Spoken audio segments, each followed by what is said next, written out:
The Home Tech Podcast is supported by you. To find out more, go to HomeTech.fm/support.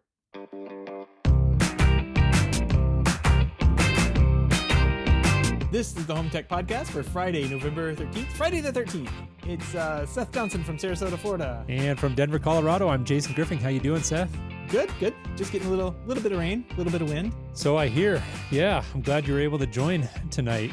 It seemed like it was in limbo there for a minute. I was actually, the power had done a lot of flickering earlier today, and I was kind of wondering, at the time I texted you, I'm like, I don't know if I'm going to be online tonight, but our hardened infrastructure here in the hurricane state, or sunshine state, should I say, has weathered the storm, as has my, it doesn't look so bad everywhere out there. So yeah, it's just been a lot of rain all day, a lot of rain and a lot of wind. Well, I could tell you're like a seasoned Florida storm veteran, because I was like, well, I hope you're staying safe. And you said, it's just some wind and rain. It's fine. Meanwhile, the power's like flickering at your house. And hurricane or tornado, whatever the worst one is. I never can remember. It's tornado watches or warnings. We had the bad one where it's like, yeah, there is a tornado in the area, but yikes. I don't know. Never saw a tornado. All right. Well, here we are. We've got a great show this week. We have a fun and interesting guest on, Balaji Krishnan. He's the founder and CEO of a company called Dabkick. They've got a new product coming out called Dabby, which I won't say a whole lot about right now. You'll have to stay tuned for the interview, but it's a pretty unique take on streaming and really aimed at solving some of the problems, Seth, that you and I have talked about quite a bit on the show in terms of app fatigue and kind of jumping in and out of apps all the time and having to understand, what content is located in which app and having that sort of decision fatigue that a lot of us face and choosing what to watch. And they're taking a unique approach to solving some of those problems. And then one of the other big things that they're doing is a watch together functionality that they've actually been working on for quite some time. And Balaji's got pretty deep history that we talk about in terms of streaming and kind of developing products in this space. So just a sort of a timely conversation on many fronts, and I really enjoyed it. Yeah, it's kind of like what it reminds me of is a cable box, but it's better than that because it's like turnkey streaming device, everything included. Wipe hands on pants, you're done. Like it's it's easy. Like it's what TV should be and streaming should be instead of bouncing around all these apps. And they've got a pretty good idea, pretty good interface to it. I kind of liked it. So yeah, it was cool stuff. But before we jump into that, we're gonna, of course, hit headlines. But I know, Seth, before we even jump into the headline proper section here of the show, I did not get a chance to watch the Josh.ai keynote, and from everything I'm hearing from industry colleagues, it sounds like I missed out. You did, Jason. You did miss out, even though you won our little bet about what the product was going to be. I don't know if it's a bet. I did. I'm taking some credit for that and giving myself a little pat on the back here. But yeah, the keynote itself was really. I mean, it's probably one of the best keynotes I've seen in from our industry. There were a couple of little slow spots or scripts I guess that could have been punched up, but first time effort out of the gate for a keynote like this, oh man, they knocked it out of the park, especially for our industry. There wasn't a boring thing, it wasn't boring. It was just like there's product to look at. There's here's what we're doing at Josh. Here's the boom boom boom. Here's the features. It was one thing right after another, and all kind of took place in this like one or two properties. I wasn't sure if there was two properties or one. I probably should have paid more attention, but like there was this house that they walked up to, or Alex was walking up to, and like the freaking walls in the front were like motorizing open like a door, like motorizing open out, like insane. I'm sure in LA there are these like crazy motorized homes that just can basically get up and walk around or something. Yeah. I'm not sure. This thing was nuts. Everything moves but the kitchen sink. Well, I don't know. There was a sushi bar that had like that popped up out of. I'm like, where did this thing even come from? And so like, yeah, that's wild. It was a lot of wild. There was a lot of like, the tree, like the tree trunks and that kind of thing. Tables. I forget what they're called. Live tables. Yeah. But tons of that's like tons of like things to look at in these homes. But the motorization just really blew me away. Is that like how much was motorized in the projects? And it's quite a bit. I was all controlled by voice, though. It was kind of cool. Yeah.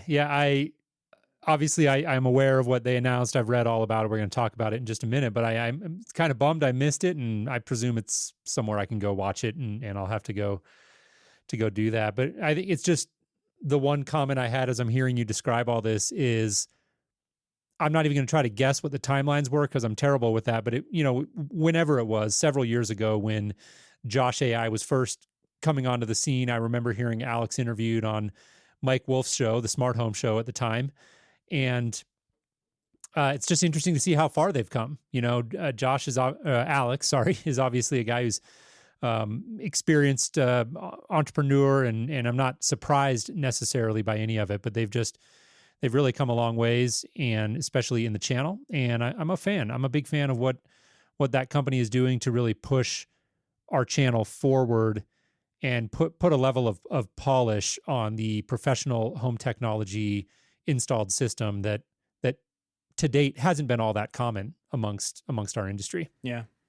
At least from a public facing perspective is what I mean by that. Yeah, no, if you see the website, the marketing materials, and the product that Josh.ai is pushing out, you would think this stuff costs millions of dollars. It doesn't. Quick hint, like it's not. It's way less expensive, I think, than most people realize. Kind of to the point where I'm like, really, that's all it costs? But it's not a bad deal. I think like the micros retailed somewhere around like $600. So yeah, that's more expensive than an Amazon Echo, or an Apple HomePod, but it's not going to integrate nearly the same way or have the same bespoke features that a Josh system is going to have inside a house, much less get you the products that we're going to talk about here in a couple of minutes. Yeah. Well, speaking of that, let's jump into it. Let's start our home tech headlines here. And I want to lead right out with the Josh Nano. So when you think of Josh Micro, a lot of words may come to mind, but intrusive is not one of them. Interior designers, however, would beg to differ. Leave it to interior designers. I inserted that part.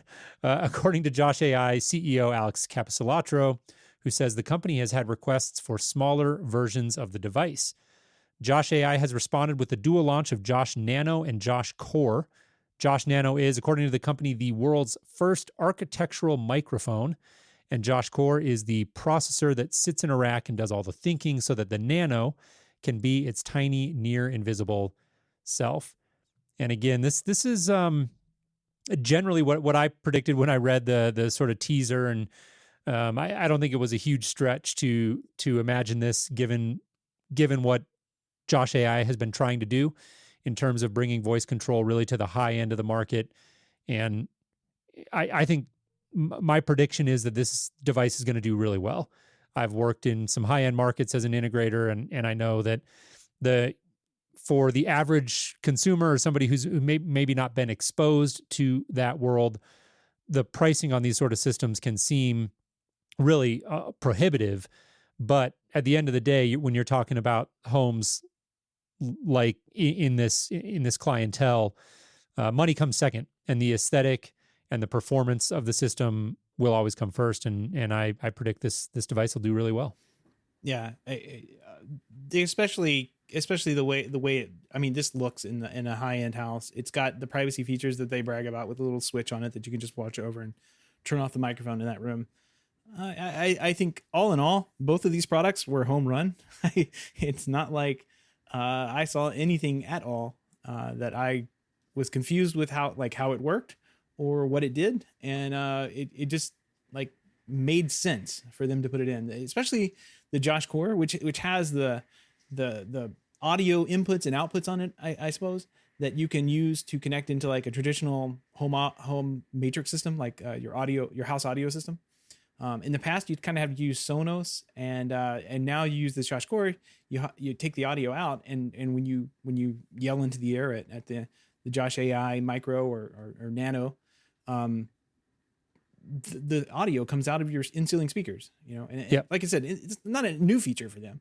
you'd had to use a Sonos in the past, but with this, you can actually use a Josh piece to integrate it back into the audio, back into like a traditional matrix system, while like adding functionality and speed onto the Josh.ai system. So Yeah.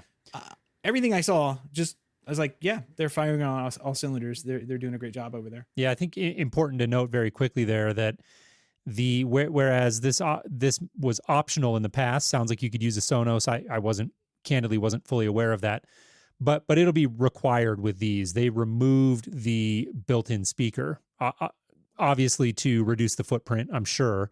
So the Nano itself doesn't have a speaker built into it, and so this will be really for integrated homes. You'll need some way to pipe that into an audio system. But again, I think for the target market that they're aiming at with this device, that's never going to be a limitation. Just look at the house. Yeah. Yeah.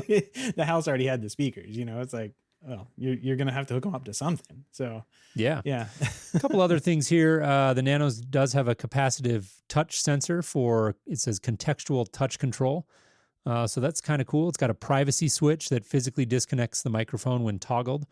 That's kind of a nice feature as well. It's PoE, as you would expect, remote temperature sensor built into it.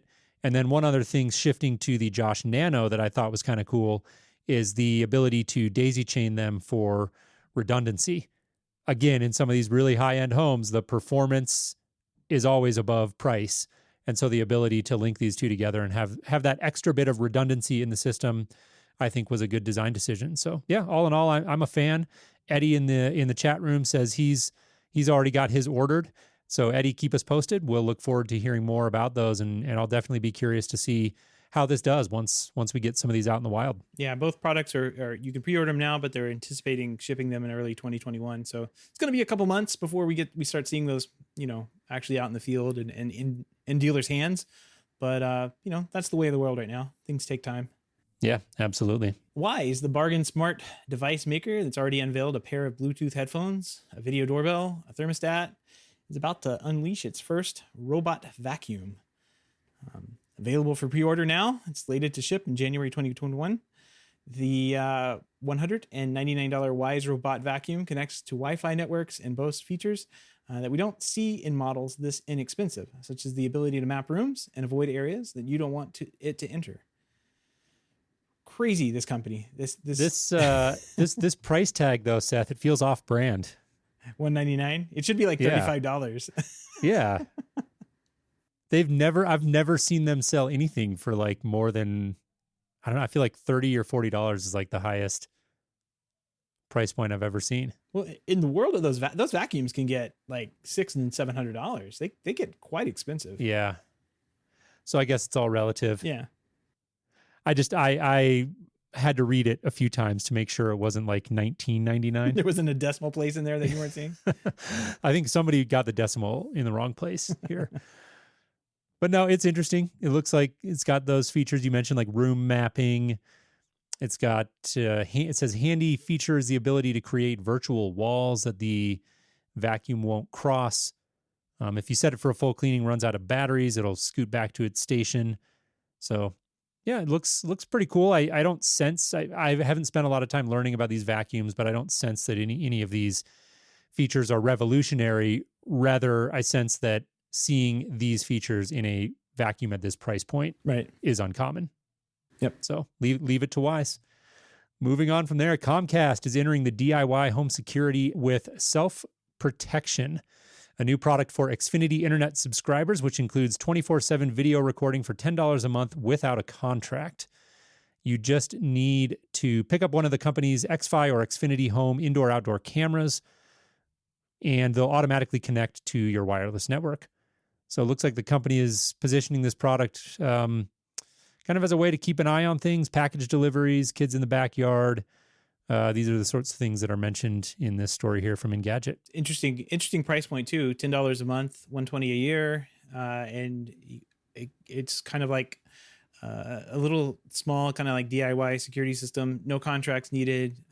For the right customer, this would be the right product, I think. We've seen a couple of things like this over the years. Like Canary comes to mind. We talked to them a long time ago, but they're still out there. Yep. And it just kind of reminds me of that. I think it's about the same price too per month. Yeah. I mean, I agree with you. For the right customer, I think of, folks who maybe aren't all that inclined to go out and shop for a third-party thing like a Ring security system or Simply Safe or something like that. If they're already a Comcast subscriber and just want to add this in, I think this makes a lot of sense. I haven't seen anybody do what Abode does with their don't they have that little monitoring that you can basically turn on and turn off as you need it? Like if I need a week's worth of monitoring while I'm out, that's right. They turn on. I'm surprised Comcast and no one else has really done that. Yeah, no, that is a good model, at least from the consumer's perspective. Yeah, I can't imagine a lot of other companies are eager to enable that sort of thing. More security news. Originally planned not to roll out until mid-2022, ADT has announced it will accelerate the release of its new ADT and Google Do It For Me professionally installed system to the second half of 2021, a full year earlier than initially planned. The new platform will feature co-branding with Google, integrated Google Maps products, Nest cameras and thermostats, and Google Video Analytics, according to Jim DeVeers, President and CEO of ADT. It will leverage ADT's existing command and control platform until the end of 2022.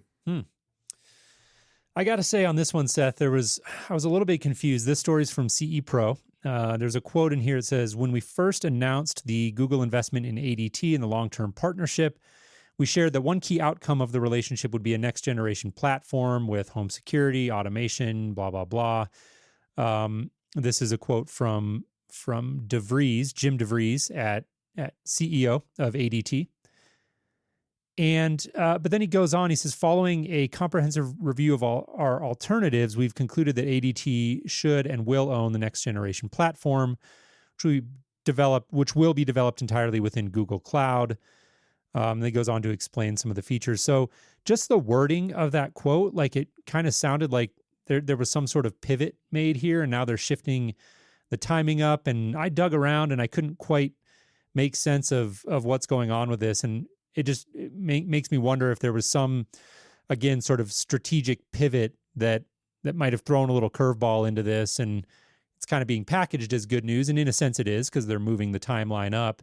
But it feels to me like something fundamentally sort of shifted underneath this partnership. And I'm not quite sure what to make of it. But like I said, ultimately, I suppose good news for consumers as they're moving the timeline up significantly. Where there's smoke, there could be fire. It wasn't just a couple of weeks ago that Google announced that they were discontinuing or not selling their security system anymore. So if ADT was going to rely on that Google Nest security system, I wonder if they kind of got caught off, on their heels with this or something. I don't know. It makes sense for them to bring it in house though, develop their own technology and it's kind of ADT's kind of done that for the most part for its entire business life. Right. They've had their own monitoring systems, but they've leveraged manufacturers to make their own proprietary panels, so to speak.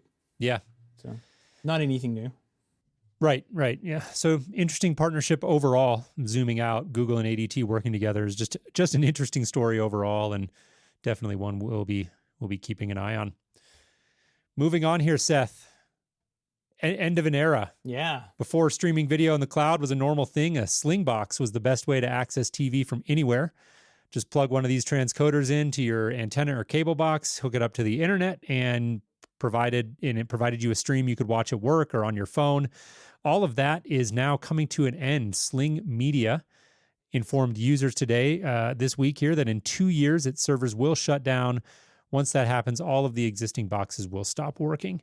So they're given a 2-year runway on this, ample time for people to adjust course. And I'm not even sure how useful these things are now, given the way that streaming has evolved. I'm sure there are still some use cases out there, but yeah, that's the biggest thing to me. And this was a really kind of a defining device in the home. It was one of those rare devices that comes along that it was just really shook things up. And to see it coming to an end kind of marks a turning point.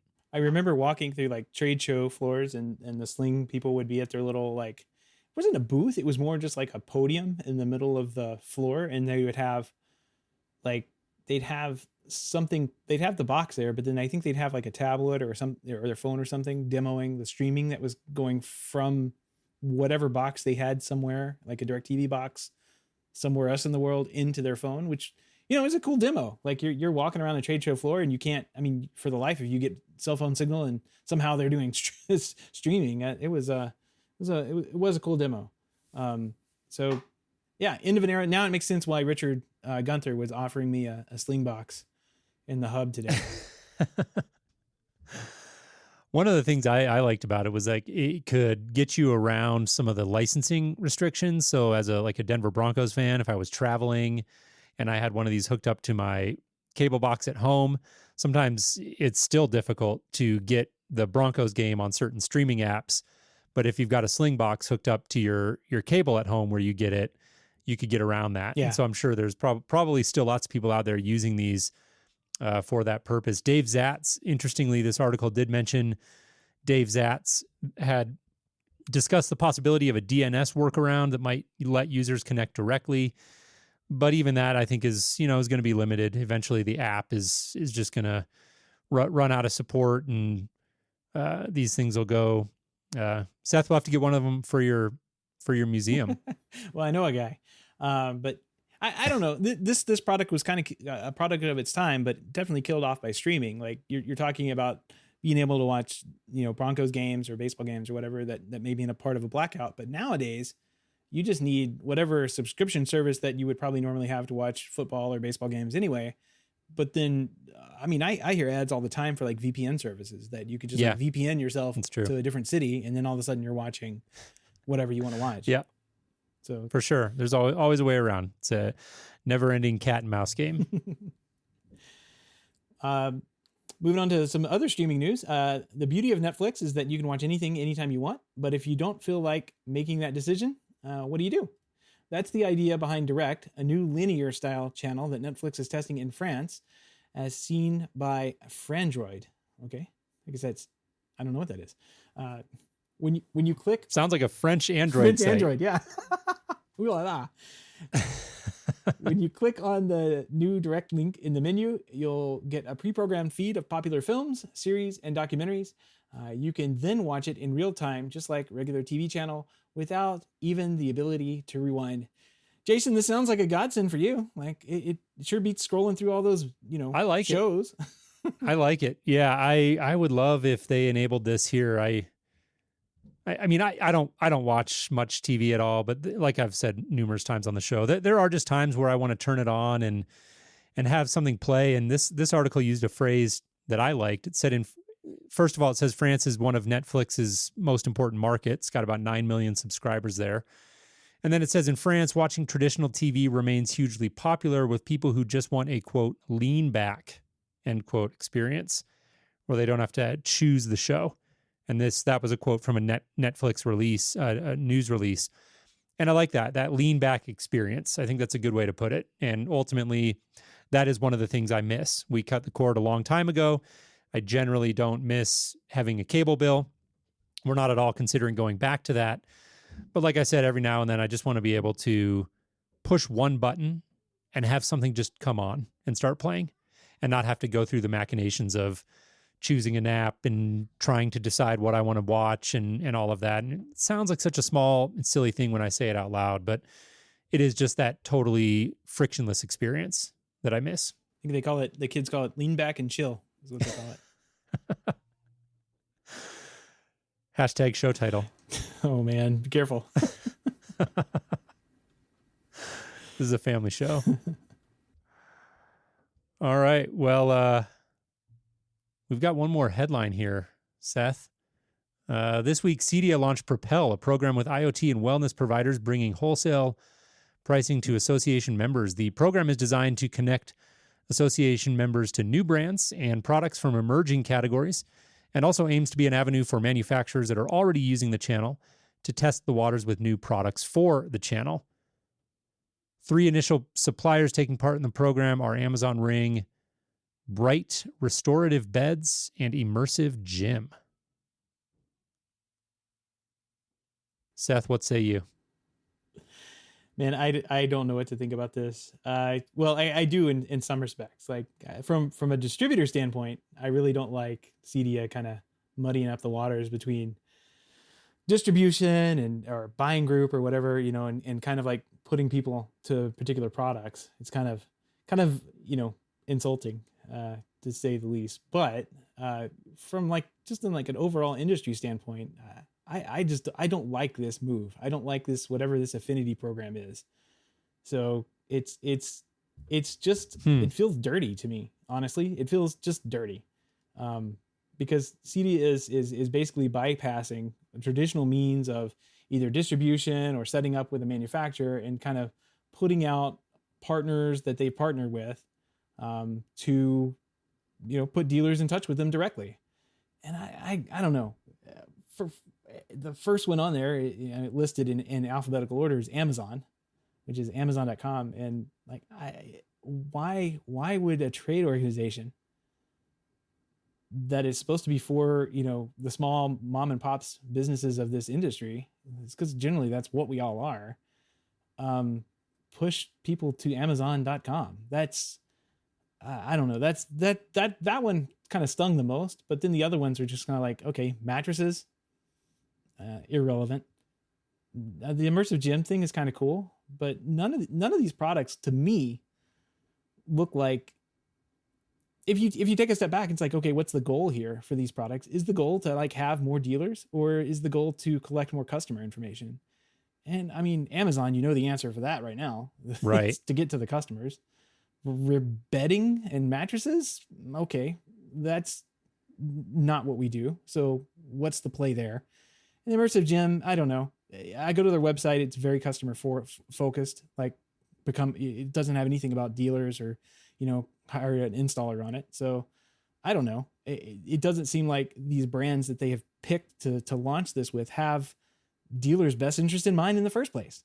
These seem like suppliers that are just more interested in bypassing our traditional marketplace and going off onto like direct with consumer. Every one of them does. So I don't know. If you're looking at like Cedia as being a trade organization, I don't know. It feels like it's trying to be a buying group now. Yeah. And I don't like it. I got to say that was my first, excuse me, my first impression when reading the story. The theme I came away with was I was confused. I was just not quite, I couldn't quite wrap my head around what the vision is here. And I think I didn't have quite the same visceral reaction, it sounds like, that you did.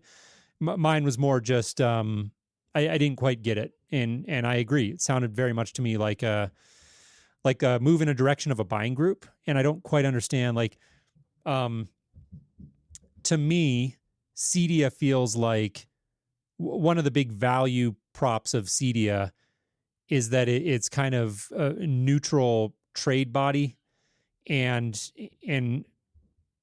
I'm having trouble articulating like precisely why this doesn't feel right to me necessarily, but like it just sort of goes against that thing. Like you think about Cedia, and that's, I just think of them as outside of the kind of this type of economics, this type of arrangement. They're a neutral standards body, a training. They're not picking and choosing winners and losers. That's right.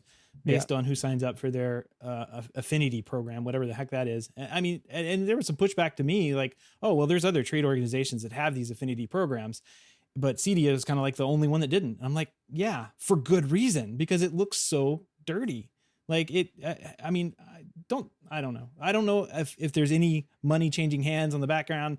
Like Cedia would kind of be crazy if you asked me if they didn't have money changing hands on the back end. Like if they weren't getting kickbacks from these companies for putting up their products, but I don't know. It doesn't look right to me. And I got to tell you, like pushing people, the thing that really irked me the most, I guess, is coming from the distribution side. We do sell Amazon Ring devices. We do sell Ring, quite a bit of Ring.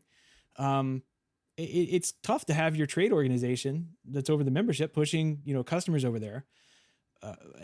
Well, fine, so be it. That's not going to affect us that much in the long run. But I think what did hurt when I read it was, these guys that are out there saying that you can get margin off of these products if you go to Amazon directly. And it's like, we sell through distribution. If you're a dealer and you buy something from distribution, you're already getting margin from us, and we're giving you better margin as a distributor because we're giving you like volume pricing and all that stuff that you're not going to get from Amazon. You're never going to get that. So it's just really, a way to bypass the traditional marketplace that we have, at least in Amazon's case. I don't get the warm and fuzzies from them, if you ask me. But if Amazon's going to do what Amazon's going to do, and just because Ring is part of Amazon now, I don't care one way or another. But Cedia being involved and kind of funneling people to Amazon.com, that feels the worst part. That feels the worst out of all of this. Mm-hmm.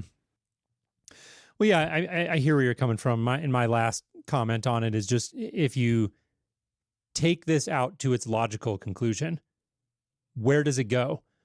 What would happen, for example, if you go through the thought exercise of Crestron being part of the program, but Savant not being part of the program? Yeah. Right. And using that as a sort of a thought exercise, like, because again, to me, Cedia feels like it's not required if you're an integrator that you be part of Cedia, but there is an implicit expectation, I feel like, that you kind of should be if you're really serious about things. And so it's like, as soon as you combine that with now, like you said, Cedia sort of picking winners on the manufacturer side and brokering these sort of arrangements, it just feels like a slippery slope to me. Yeah. Yeah. I mean, and if you look at these emerging customers, I don't know how Ring is emerging, but whatever. If you look at these emerging manufacturers, like they're really just not interesting. They're not something that you would see at the Cedia trade show. This is the kind of stuff we talked about with John Clancy, like with Cedia putting IoT devices all around the Crestron booth. And, the Crestron booth is this flagship $1 million booth. Everybody goes in awe about, and there's like IoT devices surrounding the edges, feeding off their location. It's like, yeah, that's not cool. And now we've kind of got the same thing going on directly with the trade organization. I don't know. To me, this feels dirty. I will say there's a webinar tomorrow. That'll be Thursday, where they're going to try and get together and answer a lot of questions about this. And if you're listening to the show and you want to check that out, just look on their social media and they have it all over there. I just don't get it. I don't understand why this was needed.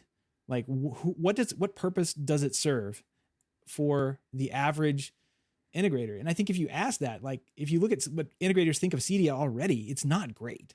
Like, we have people, I would say the vast majority of people that I talk to about Cedia, it's like, yeah, I don't really care about that. They're very like, it's very non-relevant to them. Right.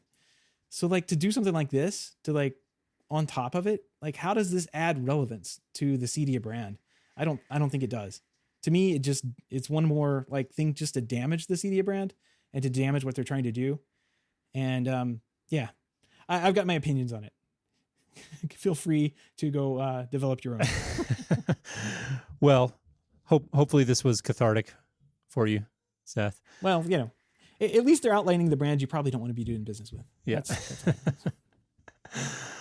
All right. Well, all the links and topics that we have discussed on this week's episode can be found at our show notes at HomeTech.fm/327. While you're there, don't forget to sign up for our weekly newsletter. We'll send you show reminders and other occasional updates about all the great things going on here in the world of home tech. Once again, that link is HomeTech.fm/327. Don't forget, you can join us in the chat room, which is lively tonight, live Wednesday, starting sometime between 7 and 7:30 p.m. Eastern. You can find out more on how to do that at HomeTech.fm/live. All right, Seth. Well, without further ado, let's go ahead and jump into our interview. Once again, we've got Balaji Krishnan, the founder and CEO of Dabkick, and we hope you enjoy. Hey, Balaji, welcome to the show. How are you? Good. How are you?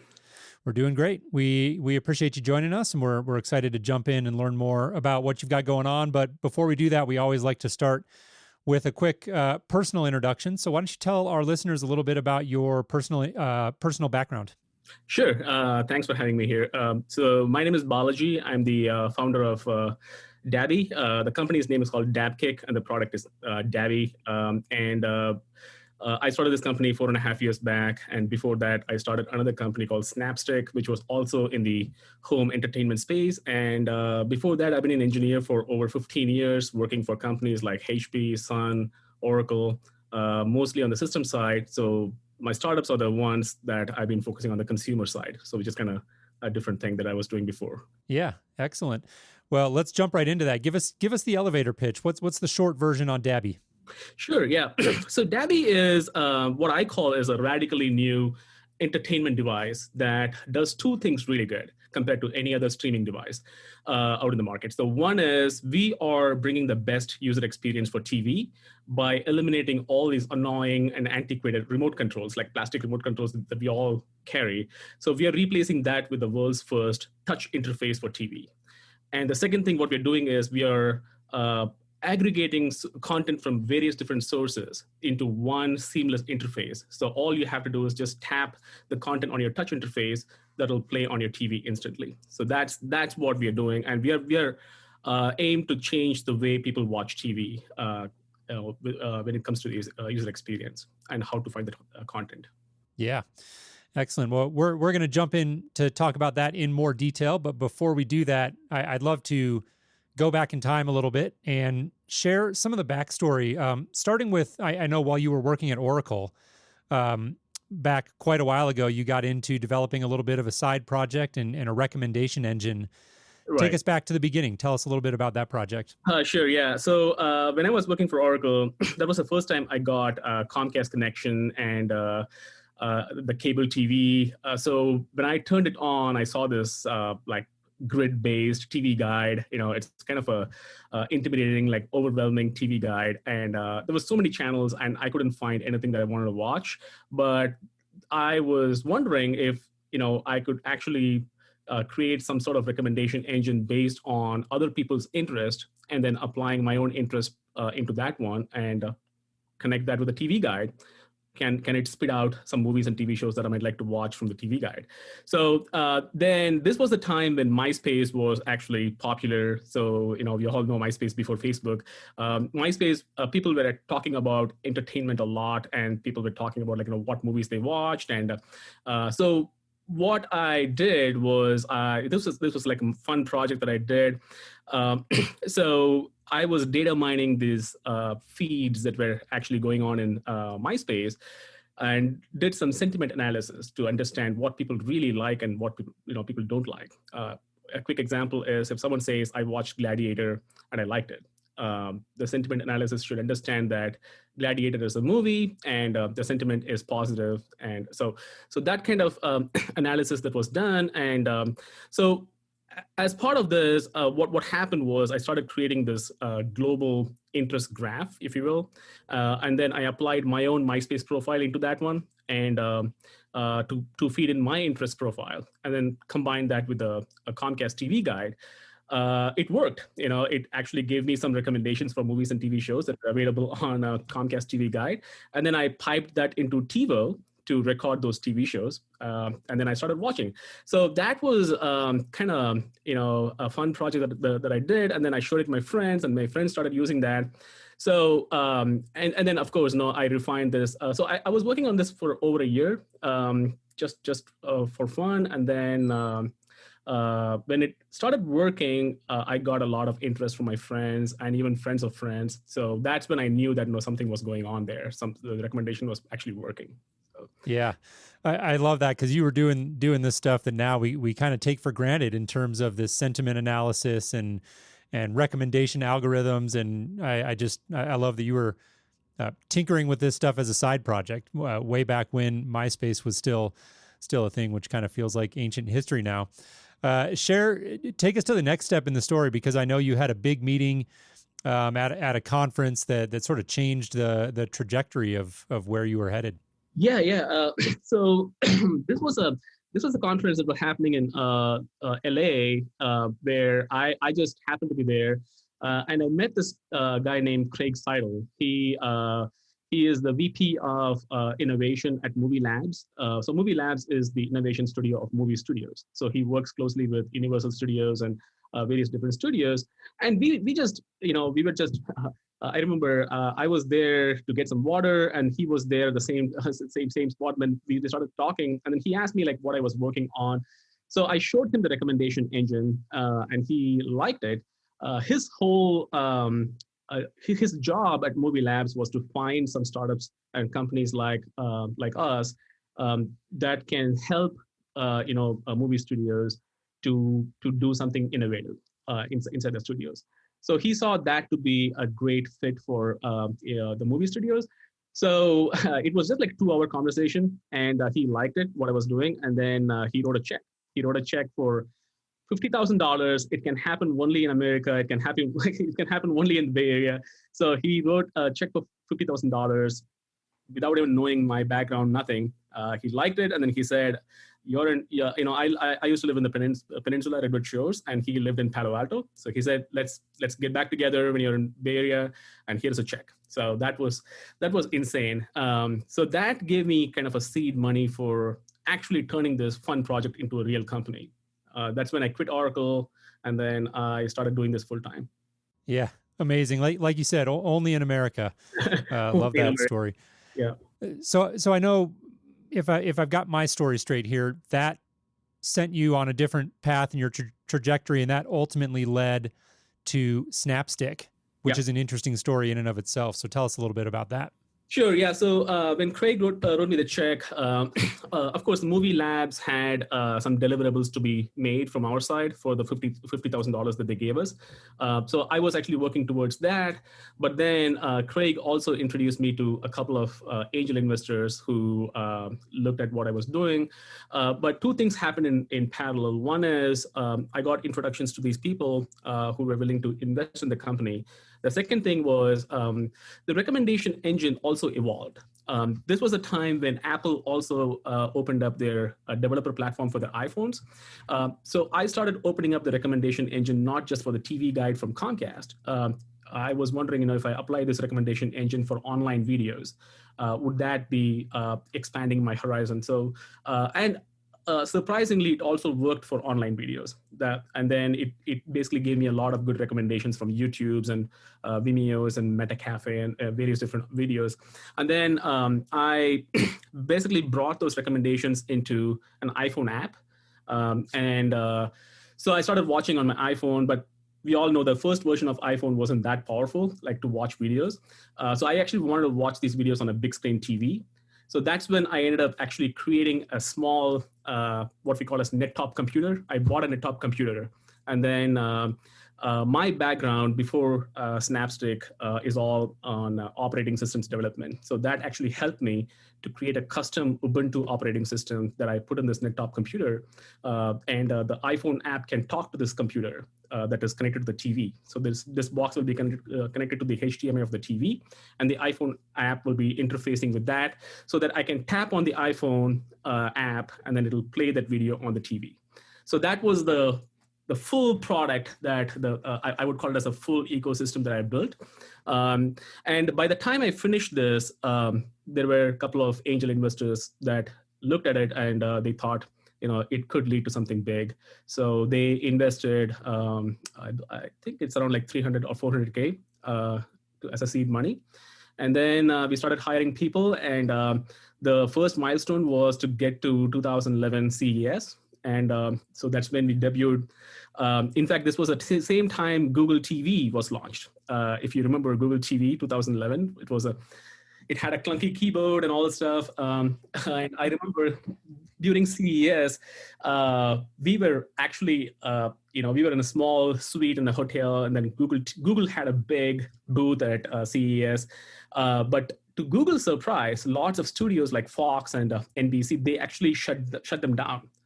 So they were not able to demo their product. And what we did was we pulled all the reporters to our suite, and then we showed our product. So we won the best of CES. That was the big milestone for us. And that's when we got in touch with Rovi, who ended up acquiring us by the end of the year.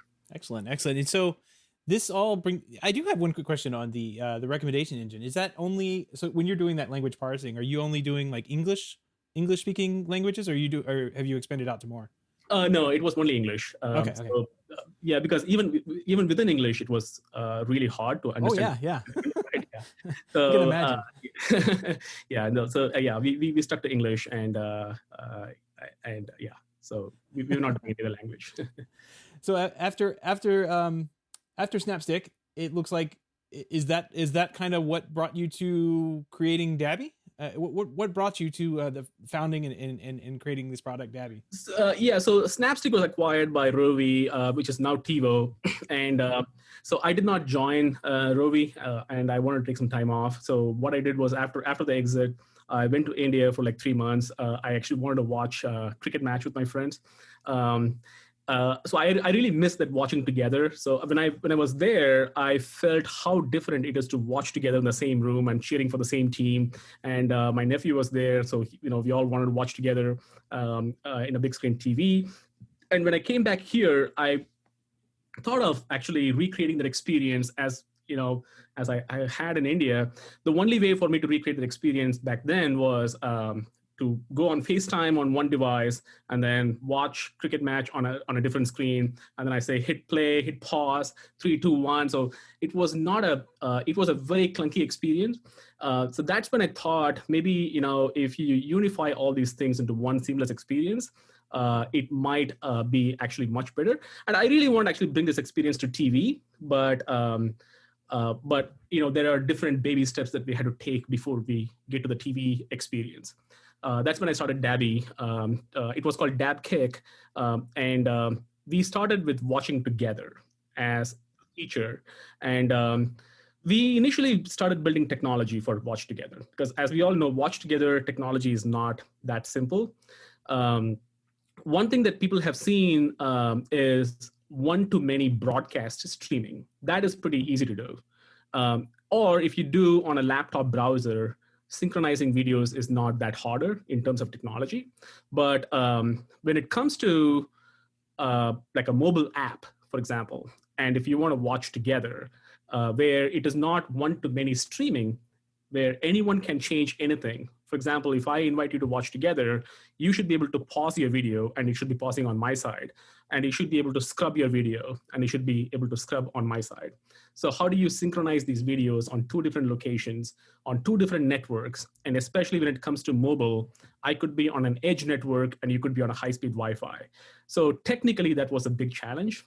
So we created... Yeah, because you're trying to sync right. 2 different play. I mean, syncing is hard enough as it is, and you're trying to sync 2 different players running 2 different devices on 2 different networks. Exactly. It seems like it's easy, but that's right. a very hard thing to do. Exactly. So we were not even actually one-to-one. It's actually we were the first company to bring this technology for multiple devices in very different networks, and they all should be able to synchronize the videos. So we have a lot of patents on that, and one of the patents is called buddy system. What we call I don't know if I can actually go deep into technology here, but the buddy system is so we actually created a hybrid between peer-to-peer and the cloud.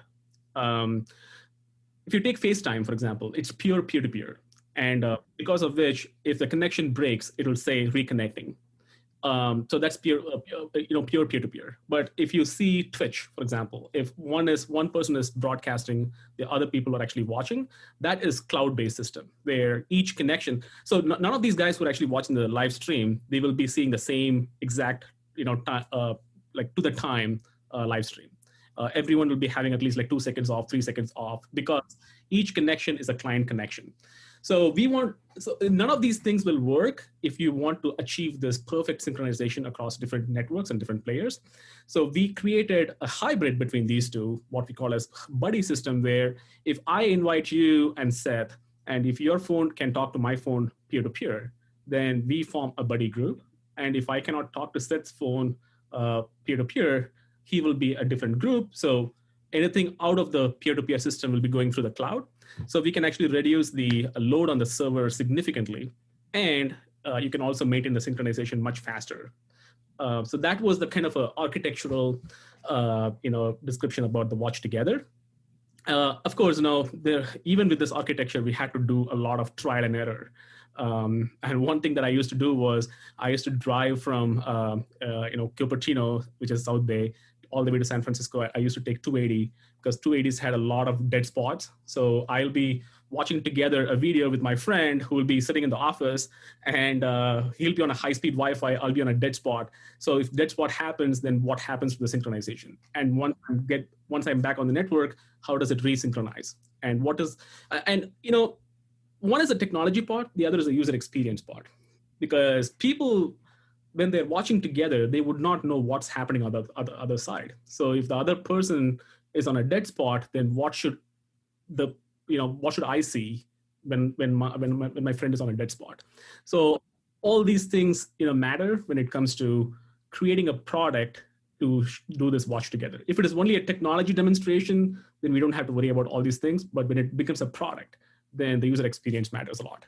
Right. It sounds like it's pretty easy. Like you're saying, oh, we're just streaming things here back and forth. But all the edge cases of this type of thing makes it extremely complicated. It's almost like developing a natural language processing utility to figure out what people like and don't like. Right. You seem to be up for these challenges, so that's pretty good. Yeah, exactly. So let's head on over and talk about the little Dabby device too. Obviously, it sounds like Watch Together is built into this, but I'm here on the website, and it looks like you are aggregating a ton of online services like Netflix, Disney Plus, ESPN. Everything kind of gets aggregated down into this box and shown on the TV. And I don't know, take it from here. Tell me more about what you get. Yeah. Like there's a million of these streaming boxes out there. What makes Dabby stand out? Yeah. So that is a good question, because if you look at all the streaming boxes like Roku's and Apple TVs and Fire TV, pretty much all these devices, including the smart TVs, they all operate on this app-based ecosystem. So what it means is someone has to create the app. In this example, Netflix has to create an app for Roku separately, smart TV separately, same with Disney Plus. In fact, Disney Plus is not available on, I think, Fire TV, I guess. So the apps may not be available on all devices because it requires engineering efforts. But from the consumer point of view, if you turn on the Roku device, we are always dumped into this homepage where you have this like zillions of apps there, and then you have to you need to know which app you need to open, and then you go into this Netflix app. Netflix app is really well built, and the UI is great. But if you look at Voodoo app, for example, the UI is not that great because you don't know where the search button is. So each app has its own UI, and it's not unified. And even though Roku claims that they have this unified search interface, they cannot go deep inside the app and search within the app. They can only search across the metadata, like surface level metadata. What we wanted to do was we wanted to create one system where you don't have to download any apps. So we hate downloading apps to the TVs. Apps on the phone is different because apps on the phone is very close to you. You can touch it, you can easily download it, and it is moderated by Apple and Android. That's it, right? But when it comes to different kinds of ecosystems, like Roku has its own ecosystem. If you look at Samsung TV, they have their own ecosystem. So downloading apps and it's very different. So we want to avoid downloading apps, and if possible, can we also eliminate signing into these services separately, because you forget the passwords and they show the activation code. You go to your laptop and then put all these things. Hate that. Yeah. It's so techy, tech heavy that normal people are not going to be doing this a lot. Which is why, in my theory, why people don't watch a lot of TV is because of that experience. It's not because they don't want to watch on a big screen. Who wouldn't want to watch on a big screen, right? So, but the experience that you get from your laptops versus mobile phones versus TV, the TV is the most inferior experience that you get. So we wanted to change that.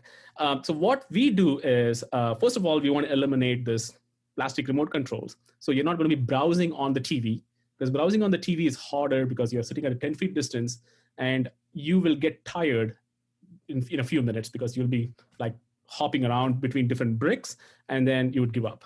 So we wanted to bring the browsing experience closer to you, which is why we are introducing a touch-based interface, what we call as Dabby Touch. So it's a tablet with touch interface where you would see all content coming from different sources like Netflix, Disney Plus, Hulu, Showtime, everything we bring onto the device. I will explain how we are actually bringing it because we don't have any apps. And then you touch the content on your Dabby Touch, and there is a box that connects to the TV's HDMI, and the box will know how to play that content. It is not streaming from the Dabby Touch to the box. The Dabby Touch is just informing the box, go and fetch this content from Netflix. The fundamental architecture behind this is a browser-based interface, because if you look around all these different ecosystems, we have two major ecosystems. One is the PC-based ecosystem. The other is the mobile-based ecosystem. So the mobile has two operating systems, iOS and Android. The PC has two operating systems, or three, probably, like Windows, Mac, and Linux.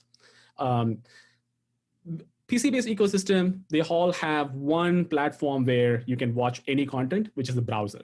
So it's a HTML-based, it's a standardized language, so that publishers, they can create HTML-based interface, and consumers don't have to worry about any other UI, or any other interface. So they don't have to download anything. They can just go to a website, they can watch anything. So we wanted to use that interface for TVs. And we are not the first one to introduce browser for the TV, but we all know that Samsung has a browser, but the problem with that is how do you control the browser? How do you open even a link? You don't want to carry a keyboard and a mouse, right? So right, it's an experience issue. Exactly, it's customer experience. Exactly, yeah, right. So that's what we have created. So we have two devices. One is a touch device for browsing and controlling the TV. The other is the TV device that can actually play. So we are seeing TV to be the playback device, not a browsing device. So that's how we see it. And the TV box should always be playing something. We hate to take people to a home page where you have to select something. Because for the TV experience, the most important thing is discovery. If I ask you, like, what movie do you want to watch right now? It's very hard to answer that because your brain is not tuned into it. Especially when it comes to this TV, you want to shut down your brain. Like, that's why it's called an idiot box, right? So you want to basically just relax and watch something that you want to watch. Sometimes you want to actually search. It's not that always browse mode, discovery mode, but we want to have that fine balance between these two. And we believe that the touch device is going to give you that, so that it's easy for you to browse, it's easy for you to search. And we have a very deep AI engine that basically, enables all these experiences for you. Gotcha. So kind of taking a step back here, I get a Dabby. I go to your website, I buy it, get the little box in. I have a little touchscreen device too. I plugged the box into my TV, and there's just video playing already. That's how it starts up. Like I'm watching traditional TV.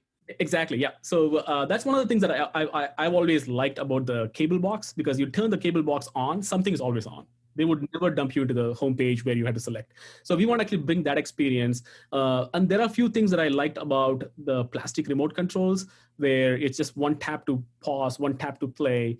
If you add as an app in your phone, it is not that experience that you would get. And many companies tried this as well. So you need a dedicated hardware where you just tap one to pause, one to play. And also one of the things that I really liked, which we implemented in Dabby, is let's say you're watching a movie from Netflix, and then you watch CNBC live TV channel. Now you want to go back to the movie that you were watching from Netflix. On Roku, if you want to do this, the live TV might be happening, might be playing from Sling app. And then you basically get out of the Sling TV app, go to the homepage of Roku, open Netflix, and then Netflix will resume from where you left off. But in our case, just tap one button. It will take you back to the Netflix movie. This is what I liked about Comcast remote control. They have this last button, but that works only between live TV channels within Comcast. But we implemented that user experience feature into this. I mean, these all sound like very small things, but it matters. When it comes to TV experience, all these things matter, right? So even a small user experience improvement. Yeah, no, I agree. I think, and Seth and I have talked about this frequently on the show, the abundance of streaming apps and content that are out there today, and all of the streaming devices are generally great, but they have introduced a lot of friction into the experience, where sometimes you want to just be able to sit down and turn on the TV and have something come on. and not be fumbling through multiple apps. And I like the universal search as well. It sounds like you're really focused on removing a lot of the friction from the viewing experience. And I think that's a great thing nowadays, again, with all of the app fatigue and everything that's going on. I'd love to, now that we've got a better sense for the system architecture, how it installs, how you're doing some of the things under the hood, I'd like to actually circle back to the watch together feature and take another look at that from the user standpoint. We talked about it a little bit from the design standpoint, but if I've got one of these devices in my home and I've got parents who I'm not going to be with for the holidays this year because of COVID, and we want to get together and watch our Christmas movie that we usually watch together, what does that experience look like from the user's perspective? Right, sure. So the way to sign into a Dabby device is using your phone number. That's it, right? So you put your phone number, we send you the validation code, and then you sign in. So when you get a device, you would be using your phone number to sign in, and then when your mom gets the device, she would be doing the same thing on her side. And then once you are inside Dabby, you would see a watch together button. So now with that, all you have to do is just enter your mom's phone number, and then it will invite your mom, pretty much like a regular phone call. So your mom's tablet is going to actually ring like a phone call, and then she can accept that. And as soon as she accepts, you are going to be going on a video call. So you can actually see her, she can see you. It's still not going to basically bring your TV and her TV synchronized, because sometimes she might be watching something else, you might be watching something else, and she doesn't want to be interrupted. After you're connected on a video call, then you can talk to her, and there is a button that will say watch TV together. So as soon as you tap that, whatever that you're playing on your TV, it will be playing on her TV as well. It is not again streaming from one TV to the other TV, because that will be illegal. If you are watching a movie, Christmas movie, for example, we will know how to play the same movie on her TV, because she is also a Dabby customer now. So we will bring from Netflix for her, and we will bring from Netflix from you, for you, all legally. And then we have our technology to synchronize these two players across those TVs while you're actually doing a video call. The beauty of this is if she wants to change the video, she can do that as well. So now she can say, hey, Jason, I don't like this movie. Let's watch this clip, right? So she can actually do that.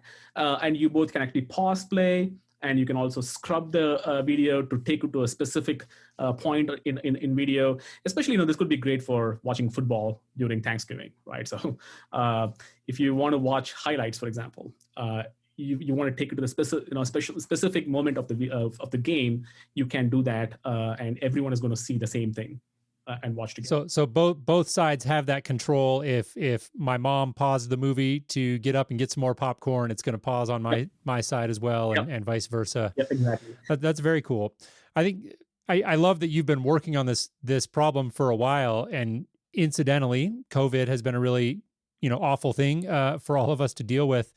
But I have to imagine I know from our coordinating that it's thrown some curveballs at you from a product development standpoint, but putting that aside from a market standpoint, I have to imagine that the idea of watching together, of these sort of virtual types of hangouts, is going to become more and more popular, and will probably stick around after hopefully we get past this COVID thing. Give us your perspectives on just the general idea of these kind of virtual watching together events. Yeah, totally. I think, so we started watching, building this watch together like 4.5 years back.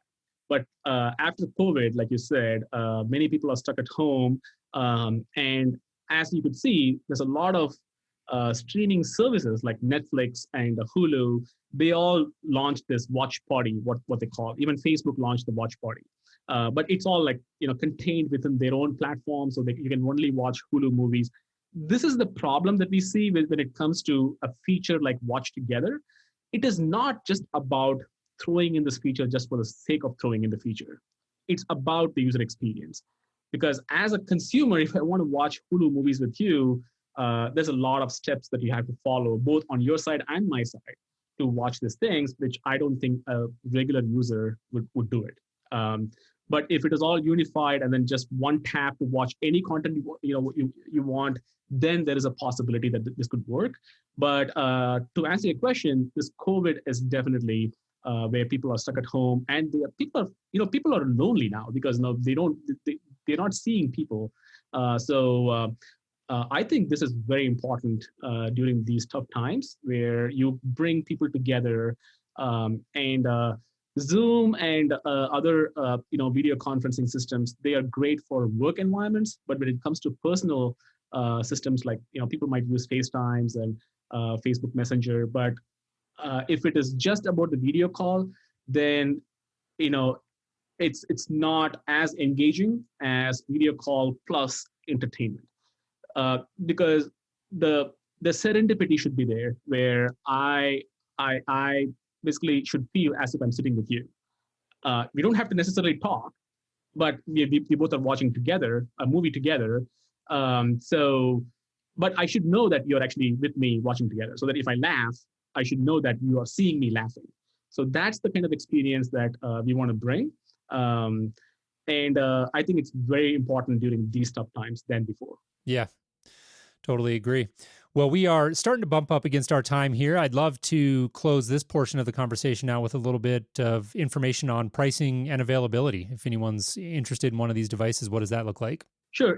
So what we are offering now is we are actually leasing the device, because what we thought that we want to bring one device that can bring all content for you as well. So we are bundling the content and the device together. Earlier during CES, we were offering the device. You can buy the device, and then you can bring your own content, which we will bring early next year. We will bring it back. But for now, what we are offering is you can lease the device that will bring all content that you can possibly imagine, all live TV channels, that 100 plus live TV channels, Netflix, Hulu, Disney Plus.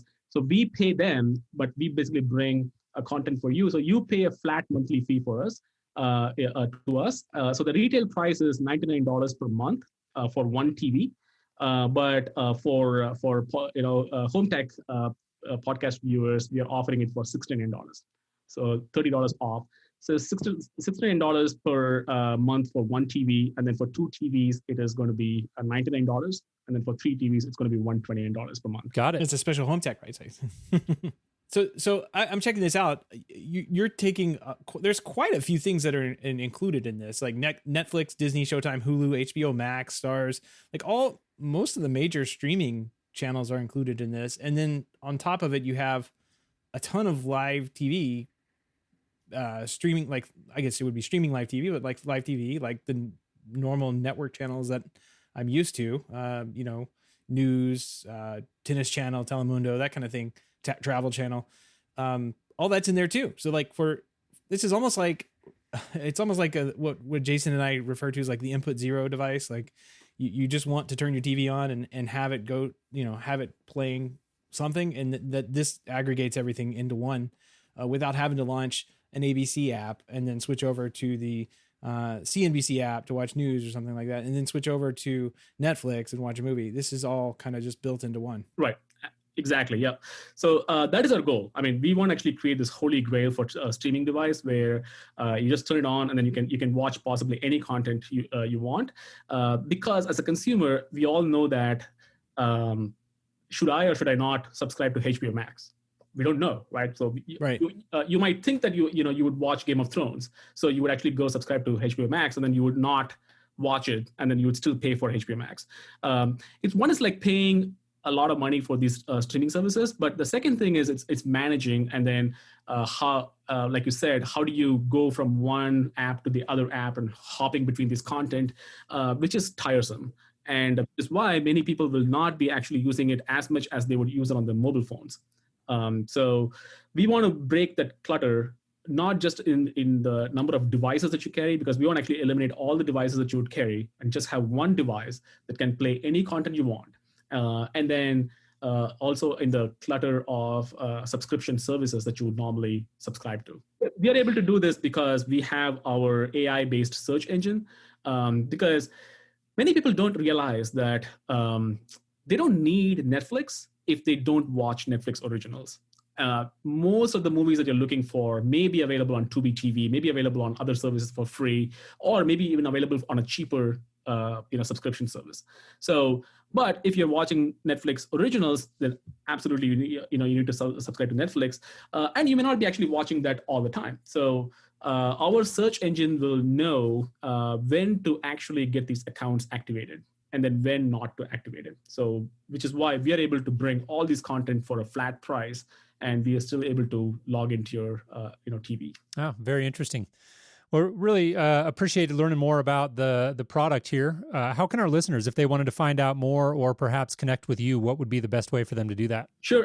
So the website is heydabby.com, HEYDABBY.com, and we are running a promo offer right now for Thanksgiving. So we are excited to launch Watch Together feature during Thanksgiving, right on time.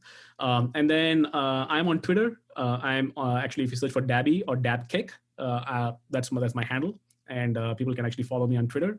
But heydabby.com, they can find all information. And we also have this built-in chat system, both on the website and also in the product that we ship. So people, that's one thing that our early customers, they're very happy about, because we are able to talk to them right from within the device. So if they have any problems, we'll be interacting with them right within the product. So. Got it.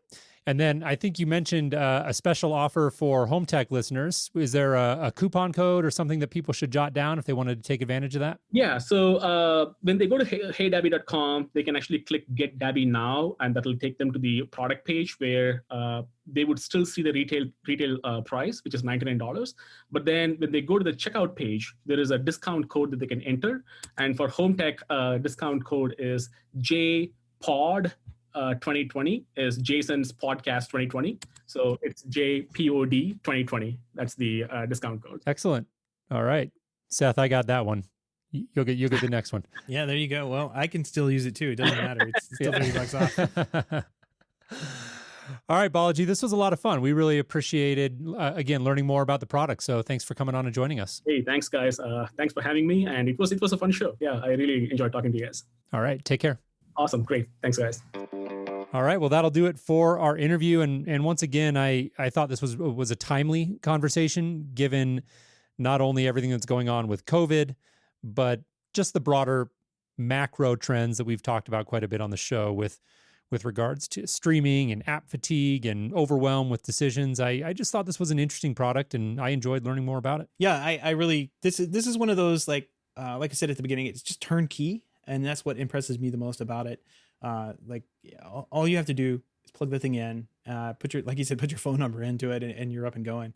And reducing that friction from my in-laws have an Apple TV and it's got Netflix on it, but it's got nothing else on it. They don't know how to go in and install any other apps on it, or they're not going to, unless one of us goes over there and does it for them. So yeah, this is a pretty cool product, and I think for the right person, it's going to replace a whole lot of cable systems out there. But for the right person, it's going to be a great device for them.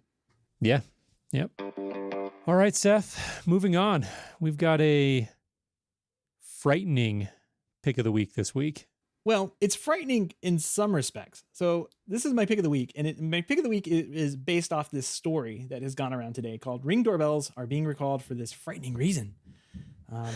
I guess Ring is recalling 350,000 of its second generation video doorbells in the US. An additional 8,700 units sold in Canada. Come on, Canada, get with it. Get some more Ring doorbells. This is specifically around the second generation Ring doorbell that were manufactured through June 2020 through October 2020. It's amazing that they know like which ones need to come back to me, but customers have been installing these, and there's nothing wrong with the doorbells. Like you see the headline and it's like you read a little bit more and it's like, oh, the doorbells are catching on fire. But are they? It's not. The only reason they're catching on fire is because they're installed incorrectly, and so Ring's going to recall these and ship them out with revised instructions. And Jason, I put the revised instructions inside that card there, and you want to open it up and tell me what somebody may have done wrong.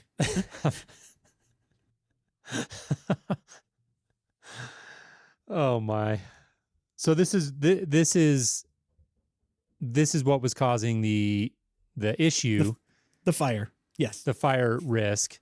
So you've got this screw in the bottom, a security screw, presumably, I don't know, just to keep the battery things in place. I'm not even sure what It keeps that the does. little front cover on. Like on a Ring device, there's a front cover. You snap it on. You put the little security screw in the bottom, and you're done. And so this is a very small little flathead screw. It just looks like the kind of screw that you would expect to put there.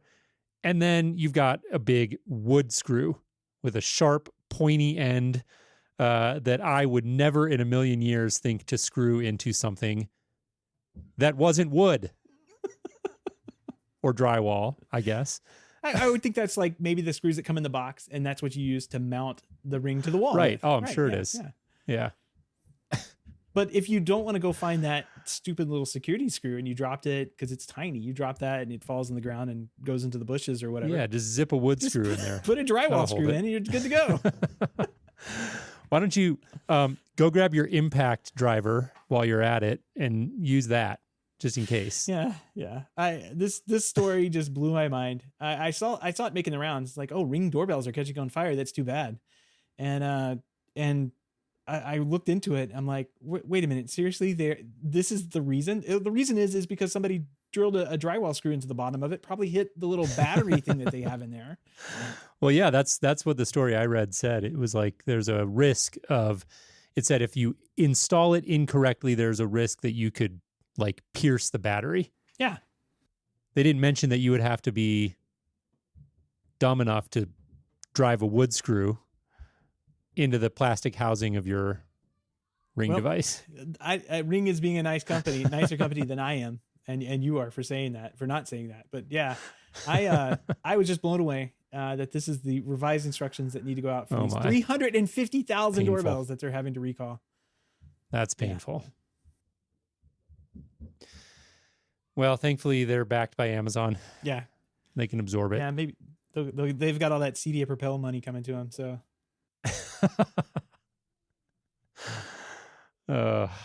Well played. If you have any feedback, comments, picks of the week, ideas for a show topic or guest, give us a shout. Our email address is feedback@HomeTech.fm or visit HomeTech.fm/feedback and fill out the online form. And we want to give a big thank you to everyone who supports the show, but especially those who are able to financially support the show through our Patreon page. If you don't know you don't know about our Patreon page, head on over to HomeTech.fm/support to learn how you can support HomeTech for as little as $1 a month.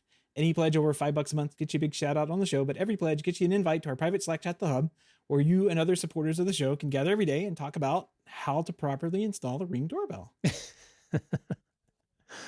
And if you're looking for other ways to support the show, please consider leaving us a positive review on iTunes or in your podcast app of choice. Those reviews definitely help more people find us. So take a minute to do that. We would really appreciate it. Well, Jason, that wraps up another week in home technology news. Good show tonight. Really enjoyed the interview there and talking about the little Dabby device. That's a cool find. Lots of fun. And we got another Seth rant out of the deal. Well, those come free. No extra charge for that. One's on the house. Extra charge. All right, man. Well, yep. Good show. I hope you have a great weekend and stay safe and dry out there. Yeah, it sounds like the wind is slowed down. So I might be able. The last couple of the nights, this thing's kind of been floating around Florida. And the last couple of nights, we have the old like flip out windows. I forget what they're called, like Anderson windows, where they like. Yep. But they're like from 19. I don't know what they're called, but I know what you're talking about. Louvered windows, I guess. I don't know. They don't really have all the linkages are all like messed up, and so like if a wind comes along, like strong enough wind, they'll like open up and then slam shut. So like throughout the night we hear this gong, and it's like you don't, with having a 3-year-old in the house, you don't know if like the random clunk noise that comes from a window blowing around or whatever is the window or is the 3-year-old. So sleeping. That's true. Kind of a similar tone. Yeah. Sleeping has not been great for the last couple of nights, but hopefully this thing goes away in the next couple of days and we'll get some rest. Indeed. All right, man. Well, like I said, hope you have a great weekend and we'll talk to you next week. Yep. Have a good weekend. Thanks everybody for listening.